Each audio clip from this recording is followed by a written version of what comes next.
right? So when we speak about piston engine, right? So it is mean for low subsonic speed aircrafts, right? So low subsonic speed indicates in terms of Mach number less than 0.3.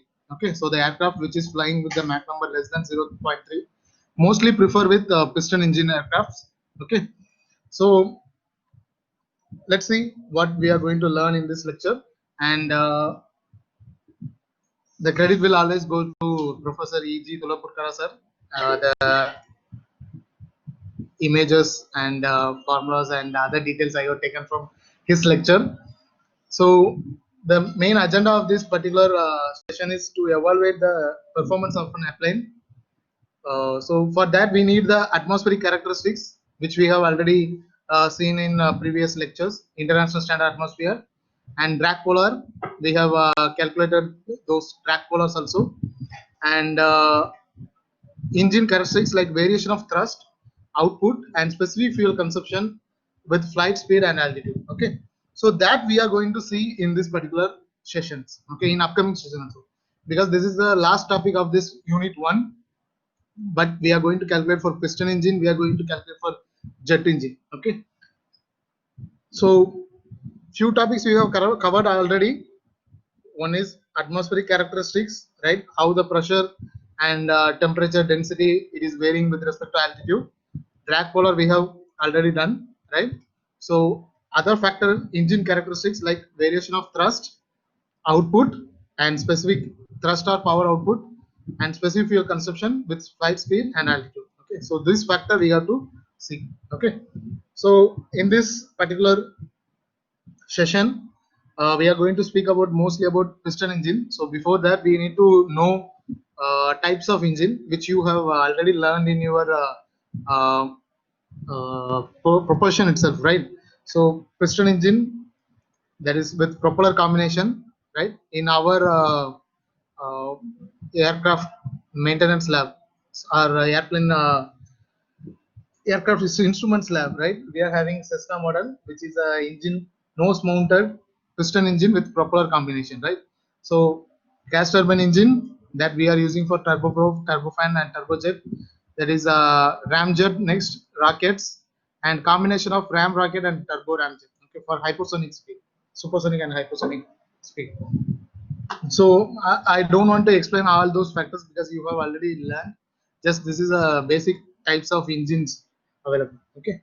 So in this lecture, piston engine and propeller combination. That's what we are going to speak about, and how the horsepower and power output as well as thrust is varying with respect to altitude. Okay, and how we are going to calculate that. That's what we are going to discuss. So before entering into that, just as a review of basic piston engine. So we know that we are having 4 strokes.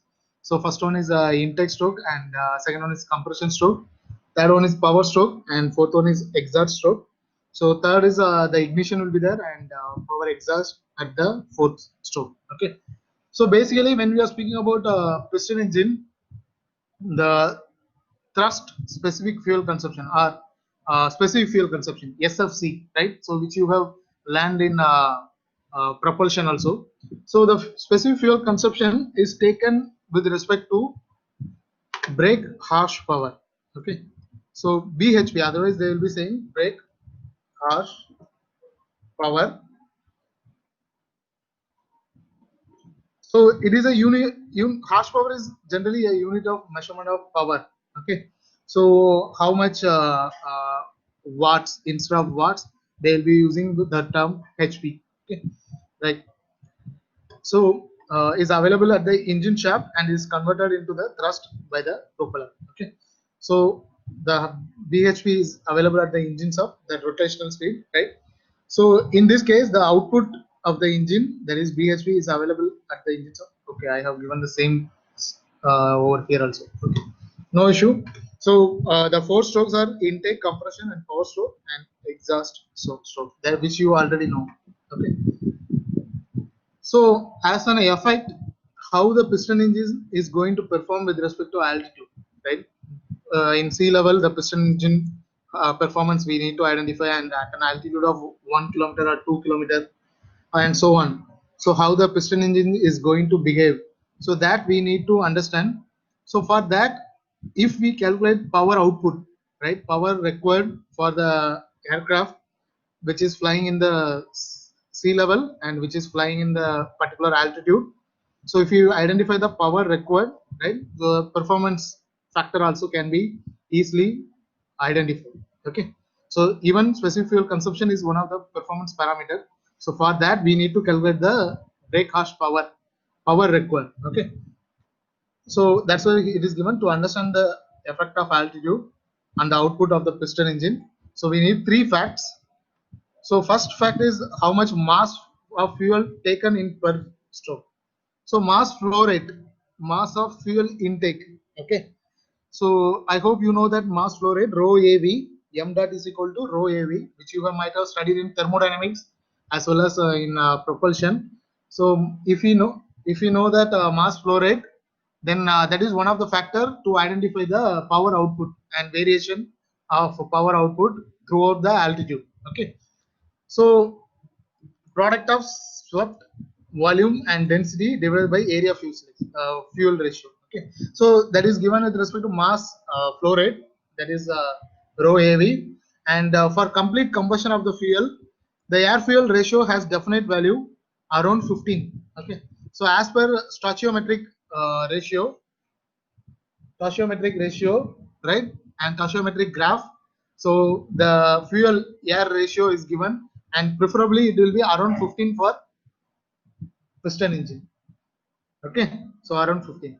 So next one is we need to calculate flight altitude. As flight altitude increases, what is happening with the density? So that we have already covered. What is happening with the density as per altitude increases? Density decreases, right? As altitude increases, density will decrease. Okay, so that we have already calculated. So air fuel ratio, that is calculated with respect to stoichiometric ratio, and after that the mass flow rate, mass fuel take, right? It will be taken with swept volume multiplied by density divided by air fuel ratio. Okay, right. So for a given engine with RPM, right? So if the engine is rotating with a particular RPM, 1000 RPM or 2000 RPM, and fuel ratio, which is preferably around 15, and the mass of air, and consequently that fuel taken in decreases as the altitude increases. Okay. So what they are trying to say is, since our pressure, right, pressure and density decreases when altitude increases, the mass flow rate, right, the mass flow intake, that will be also decreasing. Okay, so why it is decreasing? Because directly proportional, mass of the fuel intake is directly proportional to density of the air.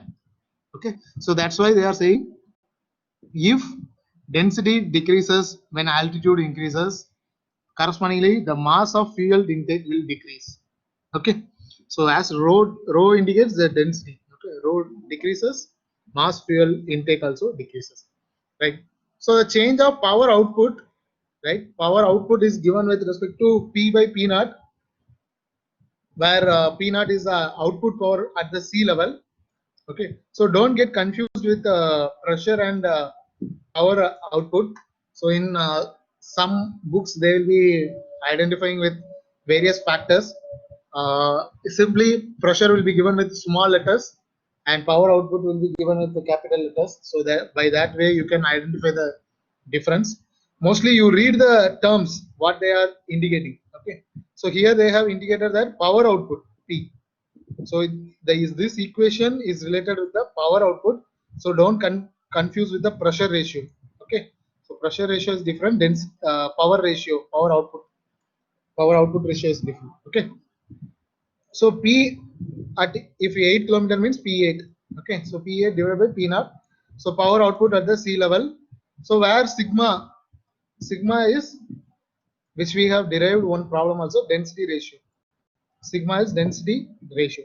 Okay, so with this equation we can easily identify the power output. Okay, since we are focusing on flight mechanics, we are not going for propulsion. We just not derived this equation, we are just giving this.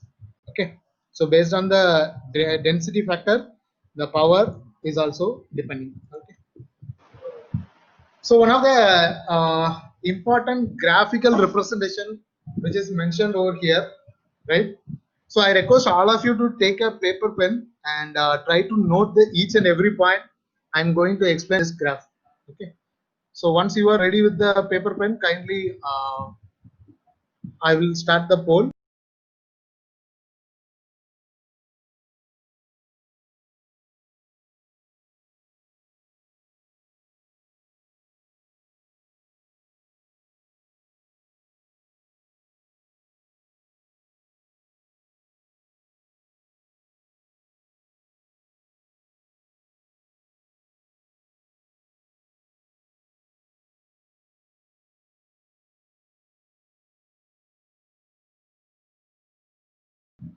Kindly take your paper pen.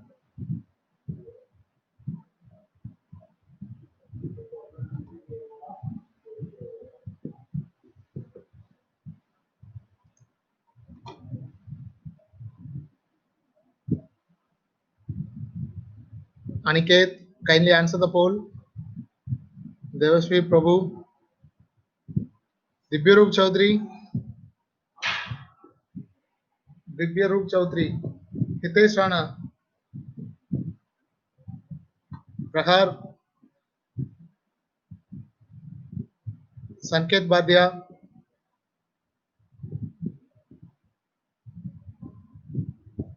Okay, so everyone is ready with that. Okay, so this is a typical piston engine performance graph. So in 1980s, right, when piston engine was uh, before 1980s, 1960, before jet engines, right? So we need to identify the performance of the aircraft so that it can be taught to the pilot and he can adjust the power, required power and piston thrust required.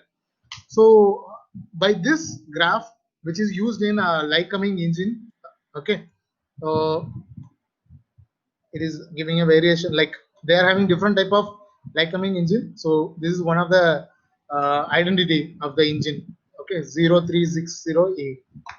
Right. So for this engine, this is a piston engine performance chart. Okay. Right. Let's see what are those factors inside this graph, and I request all of you to note it each and every factors. We will go as slow as possible. Okay. Right. Right. So here I have given two images. Let's say left and right. Okay. Two graphs are there, left and right. At least draw roughly. Okay. So left and right, we are having two graphs. So in the left graph, in the x-axis, we are having map in inches of Hg. H is mercury. Map is manifold air pressure. Okay. Manifold air pressure. So manifold air pressure is nothing but engine intake pressure. Okay. So whenever they are mentioning manifold air pressure, it doesn't. It means engine's intake pressure. Okay. So that's why they have given MAP. The word manifold is indicating that intake pressure. Okay. So manifold air pressure in inches of mercury. It has been given in the inches of mercury. Simply this is pressure. Okay, a term of pressure. Okay, in x-axis. So let's see step by step. So from here I am moving up, right? So you can see various graphs, right? So various curves you can see, right? So in the y-axis they have given fuel consumption in US gallon per hour. So kindly note it down. In the x-axis, it is given manifold pressure in inches of mercury. In the y-axis, fuel consumption in US gallon per hour.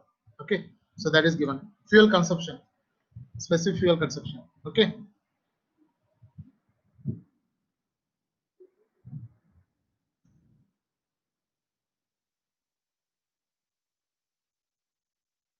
next one. So this 2000 and 2200, 2400 pressure, Aniket, pressure, that is in 2600 and 2700, that is nothing but it is RPM.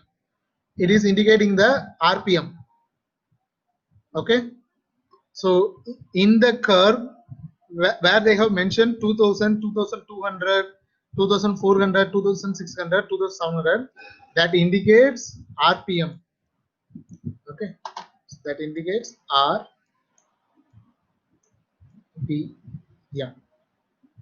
Okay. Right. Okay. So the graph which we are considering with pressure variation and this fuel consumption, right?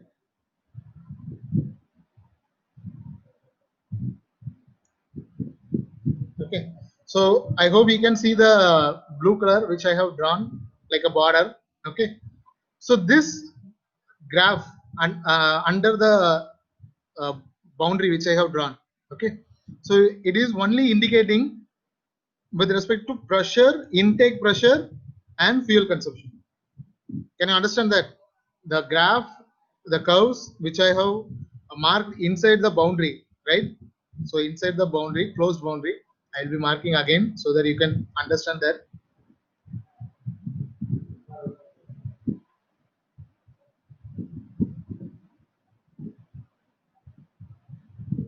Right.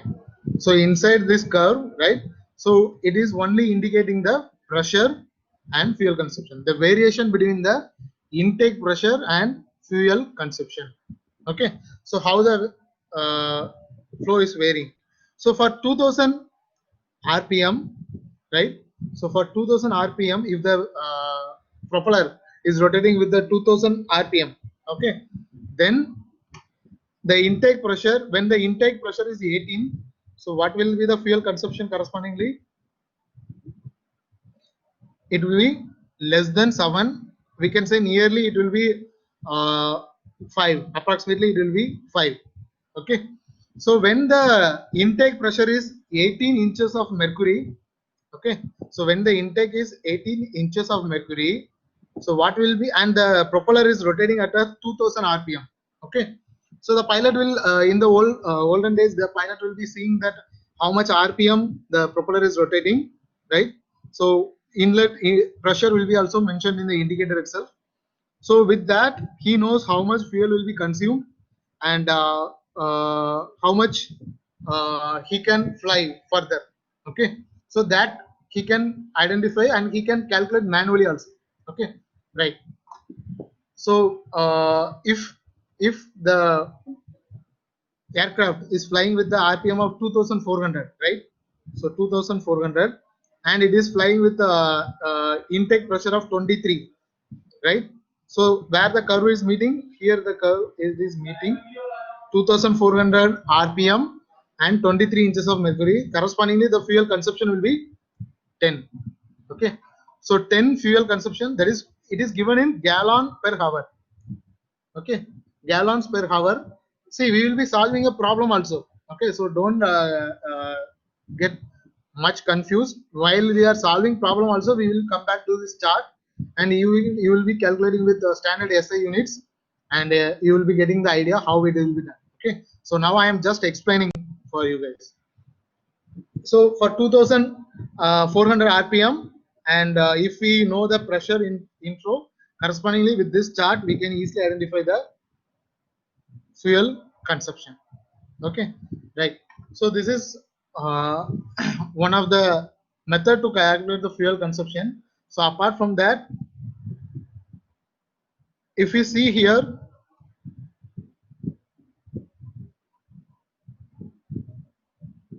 one second.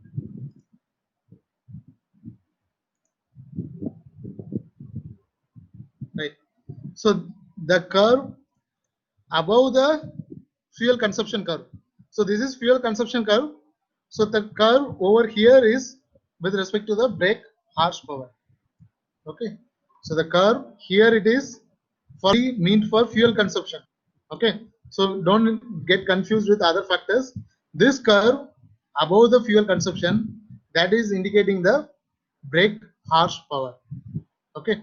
So now they have given with the various RPM 2000, 2200, 200, 2400. and 2600 and 700. Okay, so 5 different RPMs they have given. So with that, if we know the inlet manifold pressure, right? So if we know the inlet manifold pressure, let's say 24 is our inlet manifold pressure. So if we take the straight line, right, and if we are taking 2400 as our RPM, 2400. So the graph meets here. So correspondingly, if we go to the y-axis, here it is mentioned that around 136, that is BHP.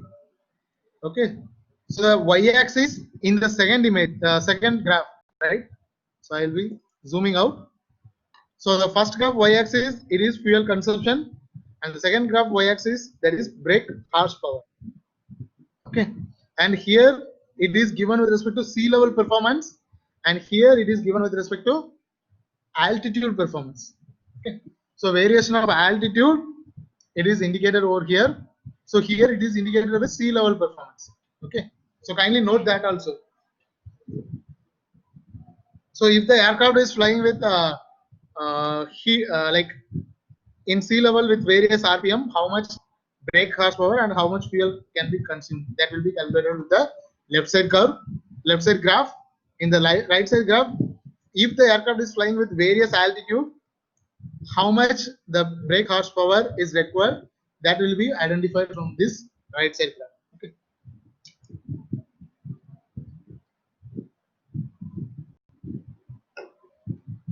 So I hope you understood how we are calculating the fuel consumption and how we are calculating the brake horsepower, right? So if you are going to altitude performance, so let's get back to the second curve. So in x-axis, altitude is given in thousands of feet. Okay, altitude is given with respect to thousands of feet, and in y-axis it is given brake horsepower. Okay, right.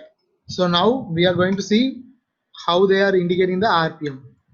So RPM is 2000, 2220, 2420, 2620, 2700. So this is the full throttle RPM. Okay, maximum throttle 2700 for that particular piston engine aircraft. So depending upon aircraft to aircraft, this graph will also vary. Okay, so don't think that for every piston engine it will be same. I have given just an example, okay, to identify how we can calculate. Okay, so the values will be changing depending upon the aircraft to aircraft. Okay. So if you see here, it is indicated that pressure, right? Pressure curve is also indicated along the path. I hope you can see clearly where I am drawing the blue line, right? So that is marked as manifold pressure for various altitudes.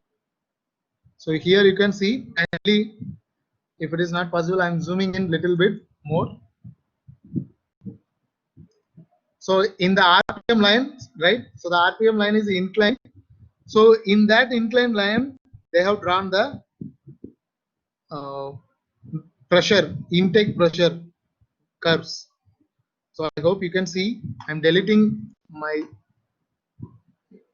drawings. So now you just look into again. So here RPM curve, right? So it is inclined line, inclined straight line, right? So here it is mentioned 28, 26, 24. That is corresponding to the pressure, inlet pressure in inches of mercury. So that is given in a small curves.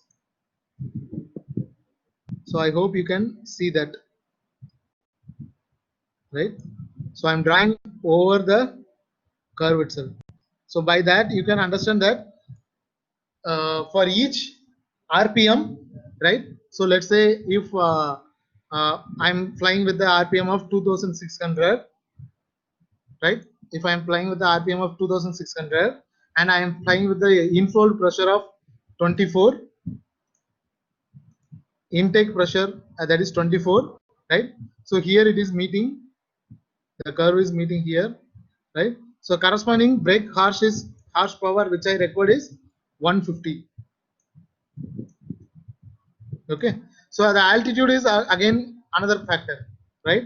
So this is suitable for which altitude? 5,000 feet. Okay. So this combination is suitable for 5,000 feet. Suppose if our inlet pressure, intake pressure is decreased, then it will be, if the intake pressure is decreased and correspondingly the RPM is decreased, then our brake horsepower is around 140. Only if it is increasing, then it will be changing. Okay, so depending upon intake pressure and RPM, we can easily calculate the brake horsepower. Okay, so with this, I hope you understand that how we are going to calculate the performance parameter, especially the brake horsepower and specific fuel consumption. Okay, use reading. Okay, okay. So I will change the color. No issue. Right. So I hope everyone understood that. So I am giving a poll. Try to answer that so that I can know everyone understood that. If not, then I can tell again also.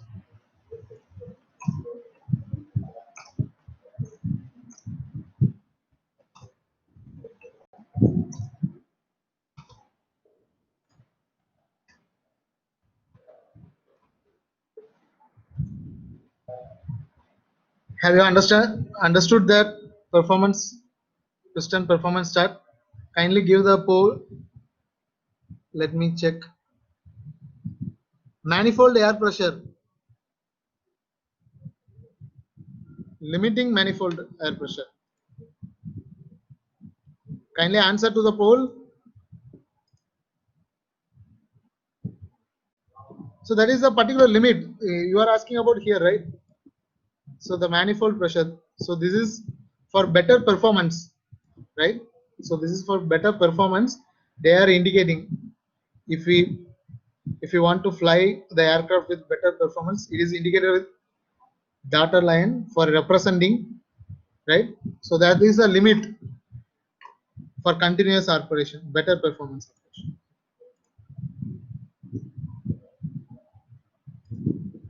So 8 people have not responded. Ashwini, kindly answer. Farhin Ansari,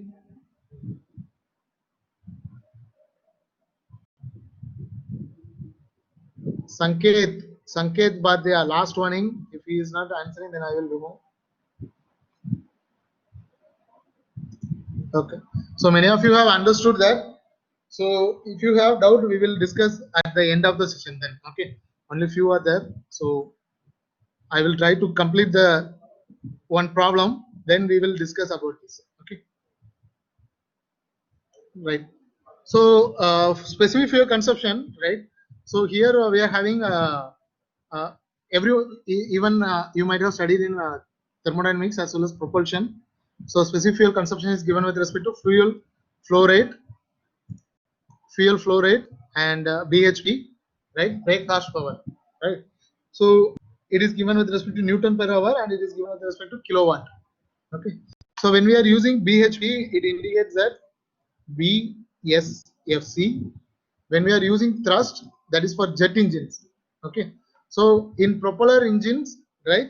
So we will be using BHP, brake horsepower, but in jet engine, we will be going with the thrust force. Okay. So that's why it is called as TSFC. So specific fuel consumption is classified into two. One is BSFC, another one is TSFC. So the difference is when we are speaking about piston engine, we will be calculating with respect to brake horsepower. When we are using jet engine, we will be calculating with respect to thrust. Okay, so that is the difference. Okay, so for this particular problem, we will be taking the BSFC, fuel flow rate, divided by brake horsepower. Okay. So the unit I forgot to mention in the previous slide. The unit is Newton. That is Newton per hour flow rate. Okay. So Newton per hour, and BHP is in kilowatt. That's why kilowatt. So here Newton and Newton will get cancelled per hour. So thrust specific fuel consumption, it is given with respect to per hour, okay, or hour power minus 1, right? So kindly note down the problem. Obtain the power output and BSFC for Lycoming engine when operating at sea level at an RPM of 2400 where manifold air pressure of 24 inches of mercury. So kindly note down the problem.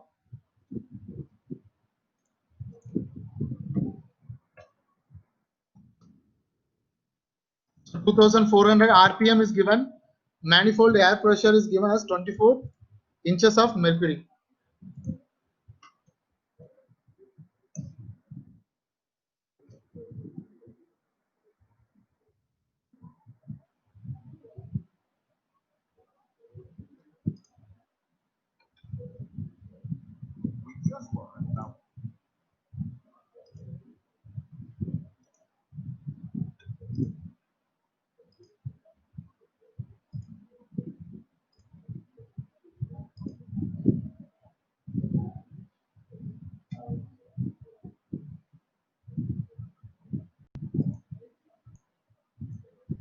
Right, I hope you have noted that.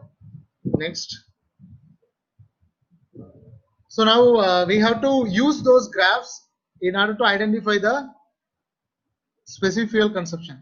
Okay, in order to calculate the specific fuel consumption and power output, we need to know identify with the graphical representation which we have seen. Okay, so let's read the question once again. So we need to calculate the power output and BSFC at sea level. So it is clearly mentioned that it is to calculate with respect to sea level only. Okay, so we have to look with the left side graph alone. Okay, so some of you might have drawn, and I hope few may not have drawn the graph. So I don't worry, I will go back to the slides and I will explain. Okay, so for easy understanding only, I request you to draw that graph. So those who are done, that will be very much good. So RPM 2400 and map of 24 inches of mercury. So from the plots in the left side, right, because left side is having the sea level performance. So for an RPM of 2400 and map, that is manifold air pressure of 24 inches of mercury, the power output is 136 H. Okay, so it is taken from the graph. Let's see 2400 and 24 inches. Right, so I'm zooming in. So this is sea level performance, right? So here it is. So RPM is 2400, right? 2400, and our pressure, manifold pressure is 24, right? So here it is mentioned here, and I'm going straight in the line, and it is meeting at this point, right? So this is the point where my 2400 and 24 inches of mercury, right? RPM and mercury is indicating. Why I am not choosing the below one? I'm choosing the above curve, right? Why I'm not choosing below one? Because the below curve indicates fuel consumption, okay? But we want to calculate the brake horsepower first, okay? So that is power output. Brake horsepower is the power output, okay? So 2400, that is approximately here. So correspondingly, what is the brake horsepower? So if I'm going straight, wow, I have drawn straight line first time, right? So it is around coming below 140. So if we have the exact graph, right? If we have the exact graph, we can easily calculate the value. Okay. See, since this is not a scaled graph, this is just a representation they have given. So when we are having the exact graph, we can easily identify the value. So it will be lying. So since this is 120, and here it will be 130. So it is lying between 140 and 130, and above, little bit above the middle, right? So that's why it is mentioned as 136. Okay. So the power output BHP is 136.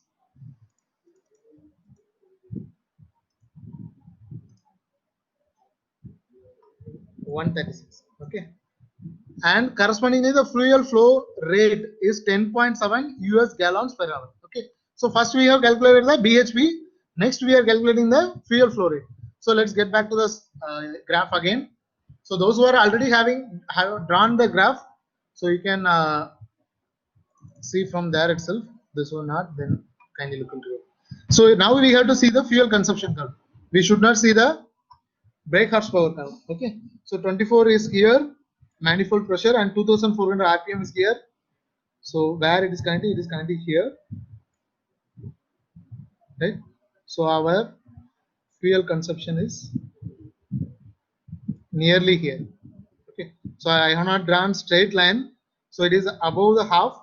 So 10 is below and 11 is in the upper, so it is near in the middle. Okay, so that's why they have given 10 power, sorry, 10 point some. Okay, so the graph which we are having, that is not scaled one.